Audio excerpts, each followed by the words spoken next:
Christmas Carol by Charles Dickens. Chapter 3. The Second of the Three Spirits. When Scrooge woke up, he realized immediately that the church clock was just going to strike 1. He felt sure that the second spirit would soon visit him. This time he wanted to be ready. So he pulled back all the curtains round his bed himself, and lay there waiting. At 1 o'clock, instead of a spirit, a strong light shone down on Scrooge's bed. He felt very frightened. After a few minutes, he thought that perhaps the light was coming from the next room, so he got up and went to the door. When he touched it, a strange voice called his name and asked him to enter. He obeyed. Although he recognized it as his own room, it looked very different now. The walls were covered with bright green leaves, and there was a good fire burning in the fireplace. On the floor were big piles of the best Christmas food, wonderful rich dark cakes, warm soft bread, colorful apples and oranges, plates of yellow butter, cooked chickens, boxes of chocolates and sugared sweets. Sitting beside all this was a large smiling spirit, who called out cheerfully to Scrooge, come in, man! I'm the ghost of Christmas present. Look at me." Since the first ghost's visit, Scrooge was no longer very sure of himself. So although the spirit's eyes were clear and kind, Scrooge was afraid to look straight into its face, but he could see that its body was dressed in a long green robe, its long brown hair fell freely down its back, and its face wore a warm and friendly smile. Light shone from the torch which it was holding in its strong right hand. "Spirit," said Scrooge quietly, "take me where you want. Last night I learned a lesson which is working now. If you have anything to teach me tonight, let me learn from you." "Touch my robe," said the spirit, and Scrooge obeyed. The food, the room, the fire all disappeared, and they were standing outside in the cold snowy streets on Christmas morning. Although the sky was gray and the streets were dirty, the people looked surprisingly cheerful as they hurried to the bakers' shops with their Christmas dinners, all ready for cooking. The spirit seemed specially interested in poor people. He stood with Scrooge in a baker's doorway and held his torch over the dinners as they were carried past him. Sometimes, when he saw people pushing each other or getting angry, he lifted his torch over their heads, and immediately they became kinder or stopped arguing, because it was Christmas, they told each other. "What does your torch do, spirit?" asked Scrooge. "It gives a special taste to people's dinners on this day," answered the spirit. "Why do you use it most on poor people?" said Scrooge. "Because poor people need it most," was the reply. They went on through London and came to the small house where Scrooge's clerk lived. Here the spirit smiled and held his torch high over the door. Inside, Bob Cratchit's wife and second daughter, Belinda, in their everyday dresses but looking clean and pretty, were putting plates on the table for their Christmas dinner. Bob's son Peter was helping to cook the potatoes, and 2 smaller Cratchits, a boy and a girl, were running round excitedly. Just then the eldest daughter, Martha, arrived home from work. "Here is Martha, mother!" cried the 2 young Cratchits happily. "We are having a really big chicken for dinner, Martha." In fact, it was only a small chicken, but it seemed large to the excited children. "My dear, how late you are!" said Mrs. Cratchit, kissing her daughter several times. "We were so busy yesterday, mother," replied the girl. That's why we didn't finish until this morning. Well, never mind, now that you are here. God bless you. Sit down by the fire, my dear." "No, no, father's coming!" cried the two young Cratchits. "Hide, Martha, hide!" So Martha hid herself, and in came Bob in his thin coat and long white scarf, with his son, Tiny Tim, in his arms. Poor Tiny Tim! He had not walked since he was born, and although he could pull himself and his thin little legs along with the help of a wooden crutch, he was not strong enough to travel far alone. "Why, where is Martha?" cried Bob, looking round. "Not coming," said Mrs. Cratchit. "Not coming?" repeated Bob, his cheerful smile disappearing. "Not coming on Christmas Day?" But Martha didn't like to worry her father for a minute, so she ran out from behind the door and kissed him, while the two young Cratchits showed Tiny Tim the chicken now ready to eat. Scrooge and the Spirit watched as the family sat down to eat.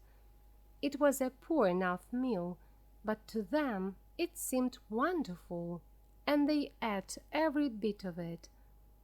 "It's the best chicken I've ever tasted," said Bob, smiling round at his family, who with their mouths full all agreed. And then, the most exciting moment of the day, Belinda put a clean plate in front of each person, and they all turned to look at Mrs. Cratchit as she came in from the kitchen. Her face was hot from her morning's work, but she was smiling happily as she carried in the Christmas pudding in its little circle of blue fire. Oh, it was a wonderful pudding! They were all delighted with it. "It's your greatest success in all the years that we've been married, my dear," said Bob. "Well, I did wonder how much fruit to put in it," said his wife. "But yes, it's a good one." And she laughed just like a young girl. Nobody said that it was a very small pudding for a large family. Nobody even thought it. No Cratchit ever said or thought things like that. At last, when they had finished their meal, the children cleared the table and washed the plates. Then they all sat round the fire eating apples and oranges. There was a large bowl of fruit and sugar, and hot water and something a little stronger, but only 3 people could drink at the same time, because the family only owned 2 glasses and a cup. But this did not worry the Cratchits at all. Now Bob lifted his glass and said, "A Merry Christmas to us all, my dears. God bless us."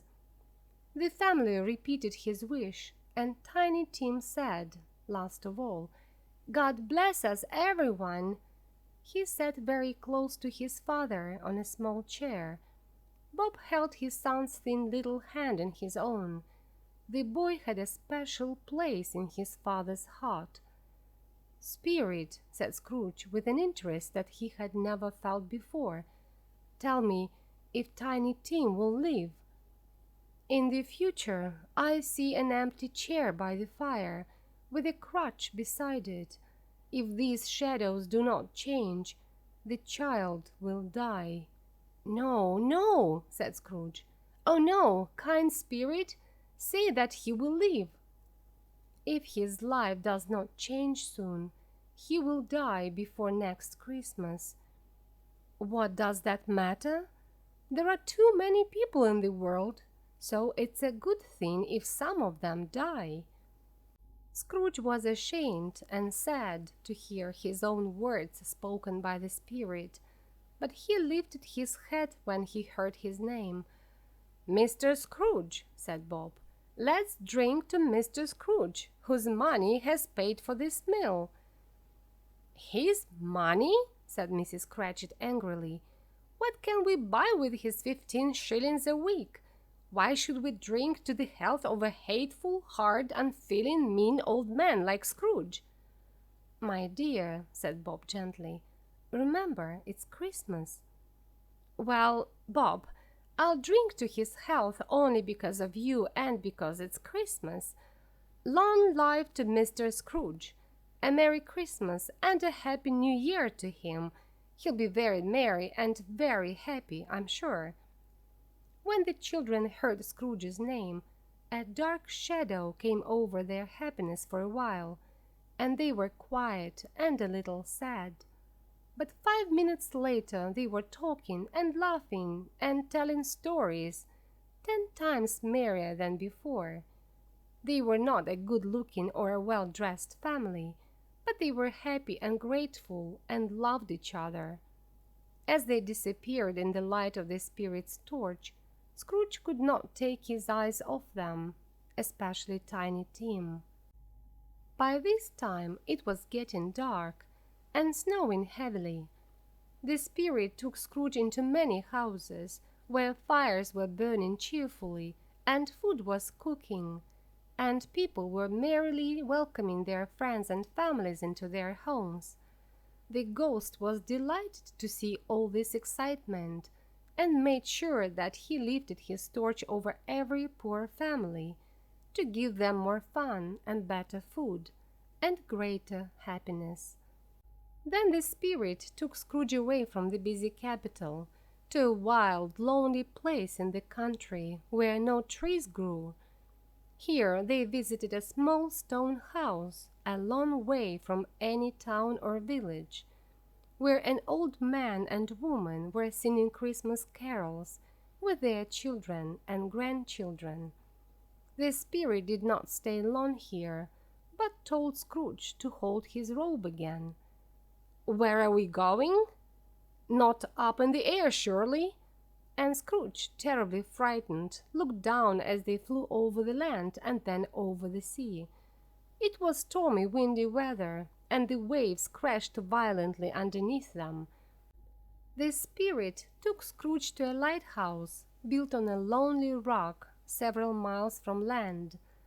A light was kept burning at the top in order to warn sailors to keep away from the dangerous rocks. 2 men lived here in this cold and friendly place, far away from their families, but the spirit smiled to see them shake hands, wish each other Merry Christmas, and sing a carol together in front of their fire. Again, the spirit and Scrooge flew on, and together they landed on a ship in the middle of the sea. Here every man, although many miles from home, had a kind word for his friend, or thought warmly of his family, because it was Christmas. It was a great surprise to Scrooge, while listening to the noise of the wind and waves, to hear a happy laugh. He recognized it as his nephew's, and found himself with the smiling spirit beside him in his nephew's bright, warm sitting-room. When Scrooge's nephew laughed, everybody who was with him wanted to laugh too. He had that kind of laugh. And at the moment, his very pretty wife and several of his friends were laughing with him. "He said that Christmas was humbug!" "Ha ha ha!" cried Scrooge's nephew. "That's very bad of him, Fred," said his wife.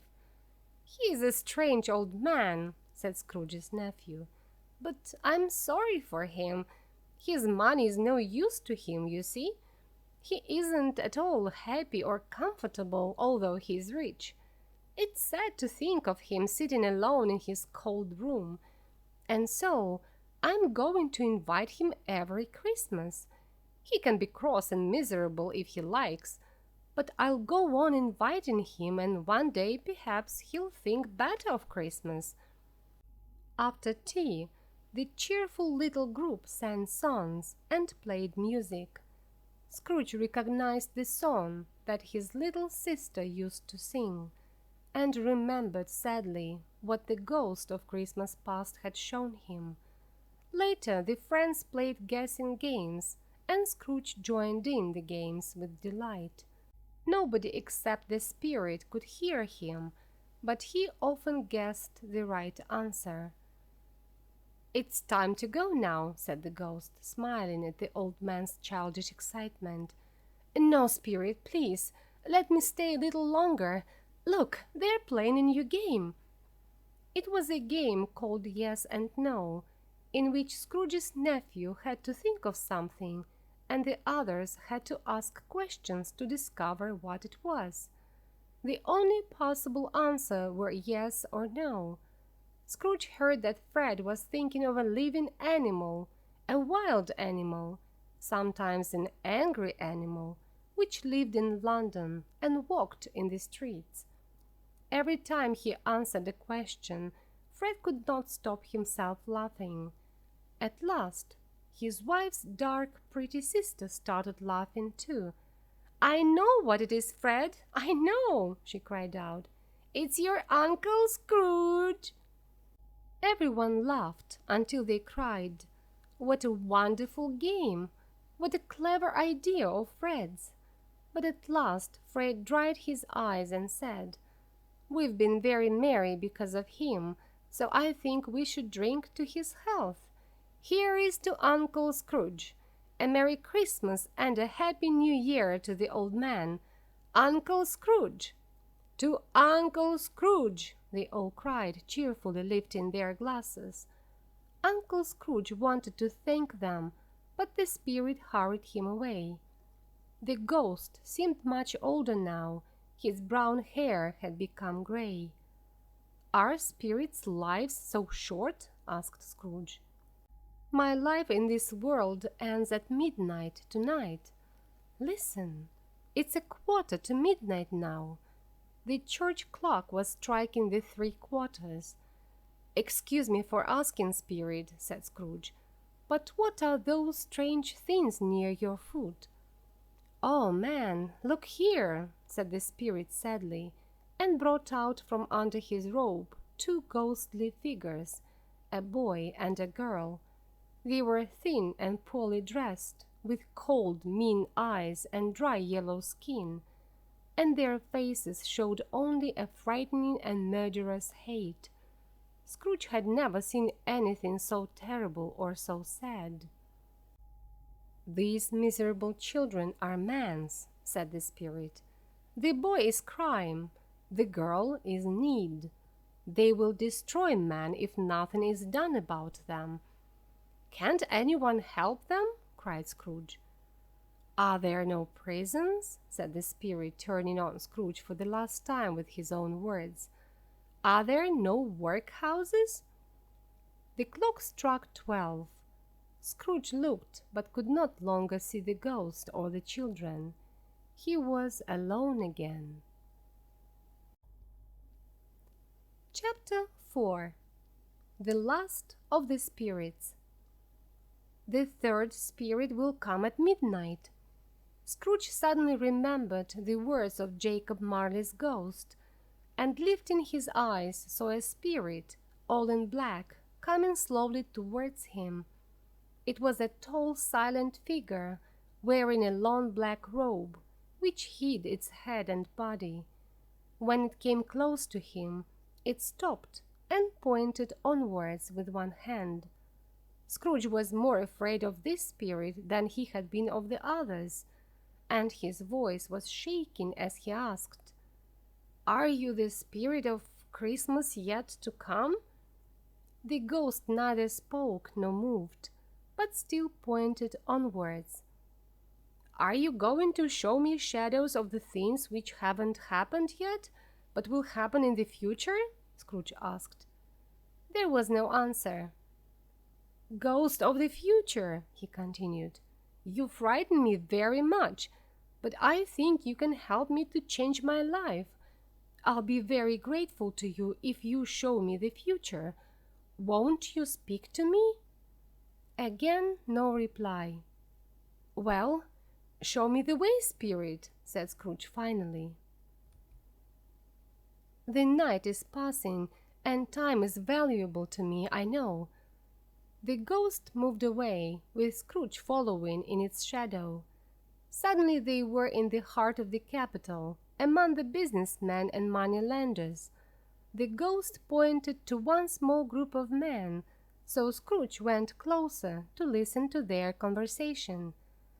"No, I don't know much about it," said one fat man. "I only know he's dead." "When did he die?" asked another man. "Last night, I think."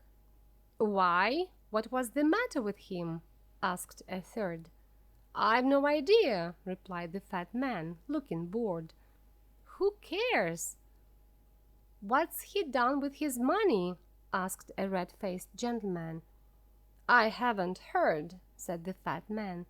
"He hasn't left it to me, that's all I know." They all laughed at this. Scrooge knew the man and looked towards the spirit, hoping it would explain what the conversation meant.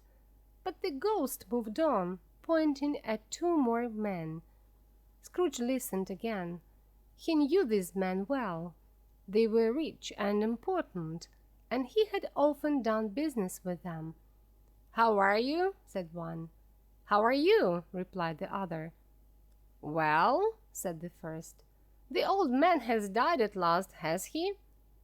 "So they tell me," replied the second. "Cold, isn't it?" "Nice and frosty for Christmas. Good morning." Not another word. That was the end of their meeting. Scrooge wondered why the spirit wanted him to hear these conversations. What could they mean? The dead man could not be his partner Jacob, because he was already dead. Scrooge watched carefully, trying to understand. He looked round for his own shadow, but could not see himself anywhere. "Perhaps that's not surprising," he thought, "because if I change my life, and I'm planning to do that, I won't be the same person in the future." Just then he noticed the spirit standing quiet and dark beside him, with its pointing hand. He felt the unseen eyes staring fixedly at him behind the black robe. Scrooge's body shook, and he felt cold. They left the busy offices and banks, and went to another part of the capital, where Scrooge had never been before. The streets were narrow and dirty, the houses miserably poor, the people unwashed and half-dressed. Down one street there was a small shop, where an old man was sitting waiting for customers. His business was buying old furniture or clothes, and selling them again to the poorest people in London. As Scrooge and the spirit watched, three women arrived at the shop door at the same time, each carrying a large bundle. They looked very surprised and a little ashamed to see each other. Suddenly they all started laughing. "Ladies, you couldn't find a better place to meet," said Joe, the old man, getting up. "Now come inside and show me what you've got to sell." Inside, the first woman put her bundle on the table and said, "I don't care if everybody knows where this comes from. We all have to take care of ourselves. He always did." "That's right," agreed the second woman. "Very true," agreed the third. "Does a dead man need these things?" continued the first woman. "And why was he so mean while he was alive? We all worked for him, didn't we? Cleaned his house, washed his clothes, cooked his soup, and what did we get? 3 shillings a week. It's no surprise that he died alone, with no friends around him." "You never spoke a true word," said the second. "He was a bad man, we all know that," said the third. "Now what have we here?" said old Joe, opening the women's bundles.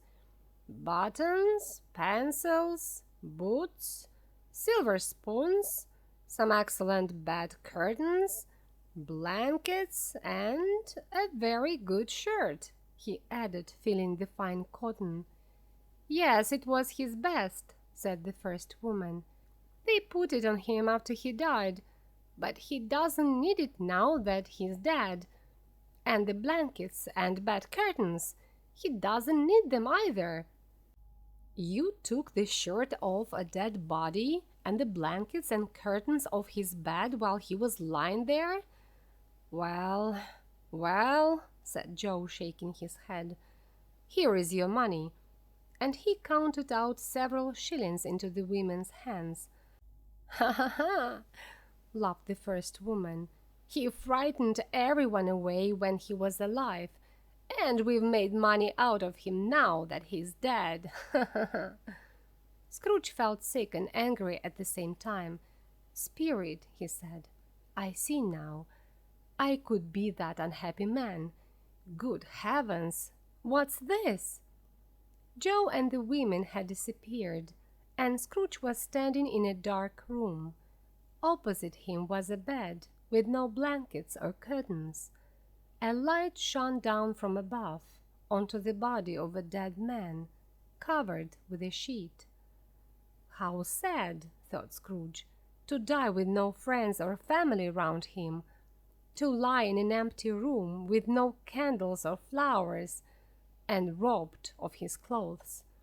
To know that nobody loves him, because he loved nobody in his life. Money can't buy a happy life or a peaceful death." He looked at the spirit whose hand was pointing at the man's covered head.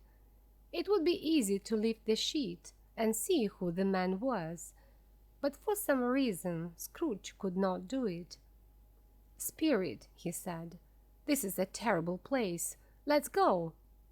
Still the ghost's unmoving finger pointed at the man's head. "I understand you, but I can't look at him, Spirit. I can't," said Scrooge wildly. "If there is anyone in this town who feels anything at this man's death, show that person to me, Spirit, please." For a moment the spirit lifted its dark robe like a wing, and showed Scrooge a room where a mother and her children were sitting. The young woman kept looking at the clock, and when her husband arrived, she hurried to meet him. What is the news?" she asked him worriedly. "Is it good or bad?" "There is still hope, Caroline," he replied. "How can there be hope? If that hard, mean old man wants us to pay back the money now, they'll send us to prison. We haven't got enough to pay him." "He is dead, Caroline," answered her husband. "Thank God for that!" cried the young woman from her heart. The next moment she realized what she had said. "Oh, I didn't mean that. I'm sorry if anyone dies. Perhaps the person who inherits his business will give us more time to pay the money back, and we'll have the money by then. Tonight we can sleep well, Caroline." "So, Spirit," said Scrooge in a broken voice, "you can show me only happiness at this man's death. It frightens me, Spirit. Show me, please, that there can be sadness at a death." The ghost took him silently through the streets to poor Bob Cratchit's house. The room seemed strangely quiet. The mother and her daughters were making a small white cotton shirt together, while the usually noisy young Cratchits sat silently in a corner, and Peter was reading a book. Mrs. Cratchit put her work down on the table and covered her face with her hand. "The color hurts my eyes," she said. "The color? Oh, poor Tiny Tim." "They are a little better now," she went on. "It's difficult to work by candlelight, and I don't want to show red eyes to your father when he comes home." "He is a bit late," said Peter, "but I think he's walked more slowly these last few days, Mother." They were very quiet again. At last she said bravely, "I've known him walk with Tiny Tim in his arms, very fast indeed." "So have I," cried Peter, "often. But he was very light to carry, and your father loved him so much. And there is your father at the door now." She got up quickly to kiss Bob as he came in. He looked tired and thin, and needed his long scarf, poor man. Martha took his boots and scarf off, and Belinda brought him his tea, and the little Cratchit sat close to him. He was very cheerful with all of them, and was pleased with the little shirt that his wife and daughters were making. "It'll be ready long before Sunday, won't it?" he said. "Sunday? You went there today then, Bob?" asked his wife. "Yes, my dear. You'd love to see it. It's a beautiful green place, but you will see it often. I promised him that we would go there every Sunday. My little, little child!" cried Bob, hiding his face in his hands. He had loved the boy very much. He went upstairs to the quiet bedroom where the child lay. Poor Bob sat down beside him, and when he felt calmer, he kissed the little face and went downstairs again, almost happy. "My dears," he said to his children, "one of these days some of you will marry and leave home. In a few years' time perhaps all of you will, but I'm sure none of us will ever forget Tiny Tim, will we?" "Never, father!" they all cried. "And I know," said Bob, "that when we remember how patient and gentle he was, although he was only a little child, we won't argue among ourselves. We'll remember poor Tiny Tim and love each other." "We will, father!" they all cried again. "I'm very happy," said Bob. "I'm very happy." Mrs. Cratchit kissed him, his daughters kissed him, the two young Cratchits kissed him, and he and Peter shook hands. "Tiny Tim, your goodness lives on in your family." "Spirit," said Scrooge, "I know that you will leave me soon. Tell me who that dead man on the bed was." No answer came in words, but the ghost of Christmas yet to come took Scrooge through the streets of London again. "Wait a moment," said Scrooge. "We're passing my office. Let me see how I shall look in the future."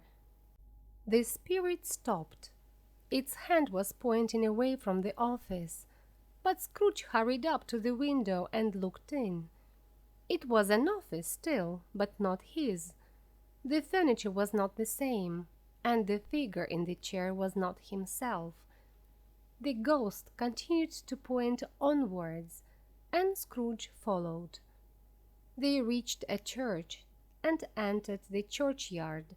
Here, among the untidy graves and the uncut grass, lay the miserable man whose name Scrooge would soon learn.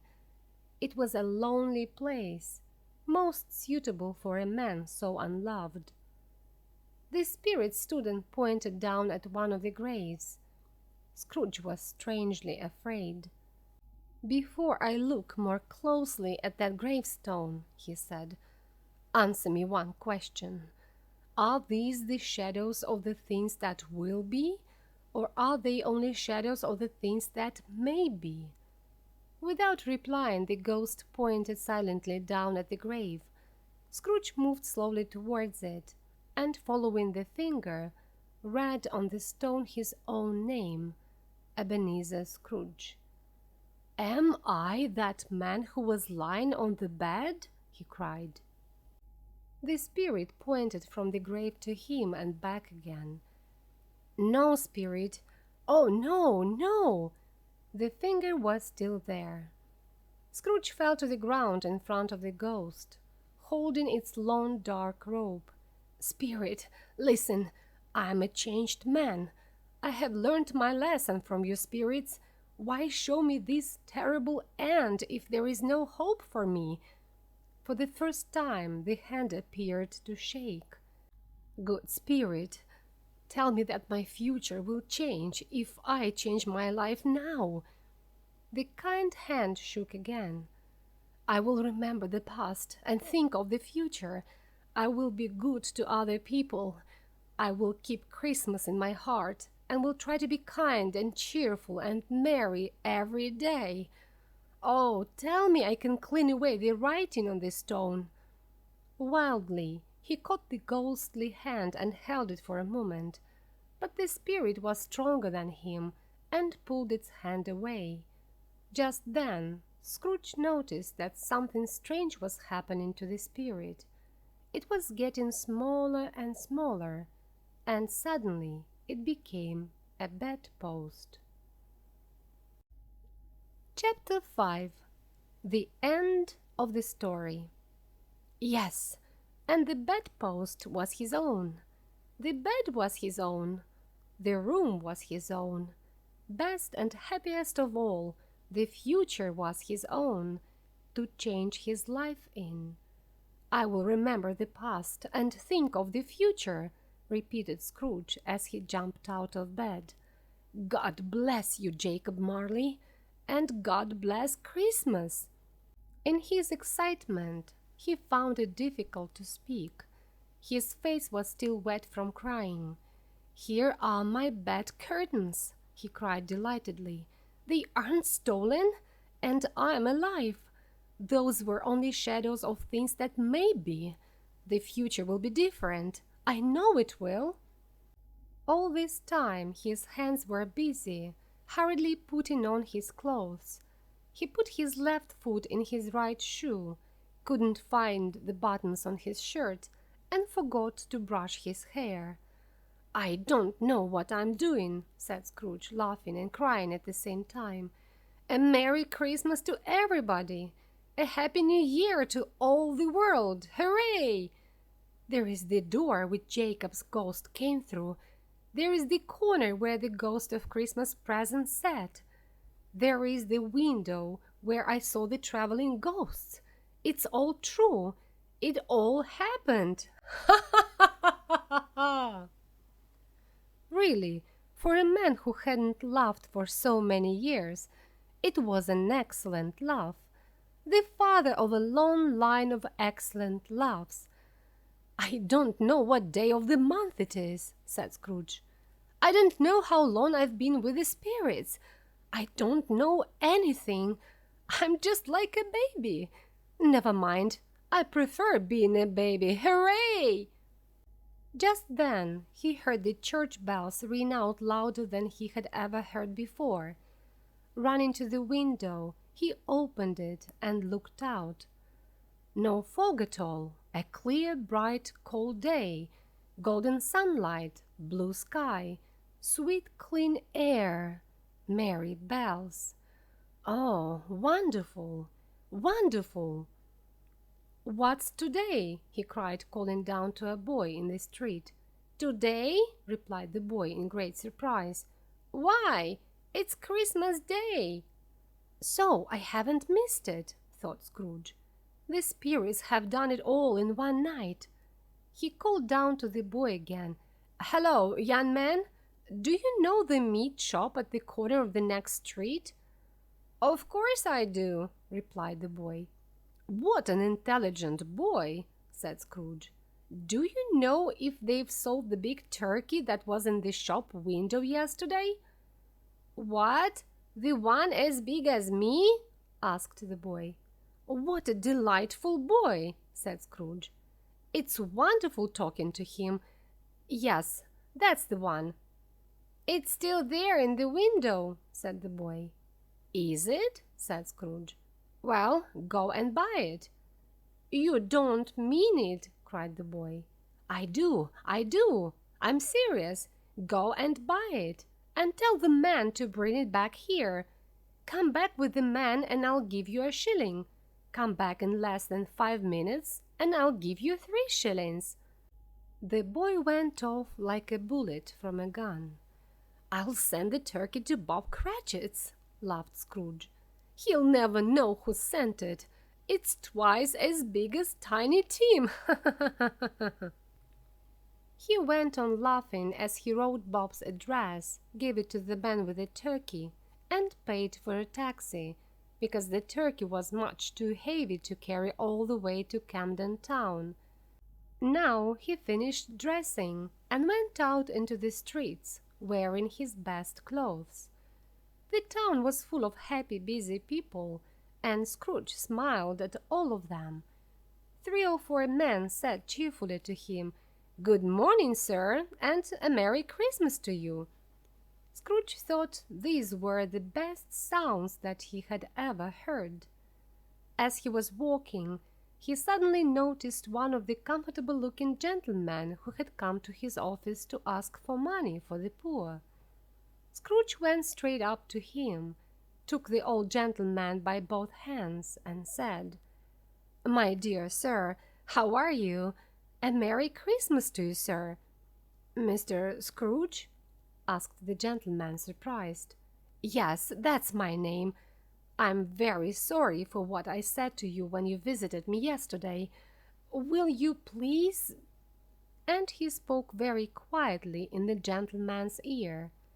"Good heavens!" cried the gentleman. "My dear Mr. Scrooge, are you serious?" "I am. Not a shilling less.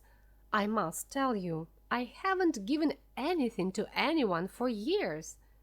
"My dear sir," said the gentleman, shaking hands with him, "I don't know how to thank you for—" "Don't say anything, please," replied Scrooge. "Will you come and see me tomorrow about it?" "I will!" cried the old gentleman happily. "Thank you, and God bless you," said Scrooge. He went to church and watched the people, and gave children money for sweets, and discovered that he had never been so happy in his life. In the afternoon he went to his nephew's house. He passed the door several times before he was brave enough to knock, but at last he did it, and was taken into the sitting-room where Fred and his pretty wife were waiting for their friends to arrive for dinner. "Fred," said Scrooge, "it's your Uncle Scrooge. I've come to dinner. Will you let me stay, Fred?" Let him stay?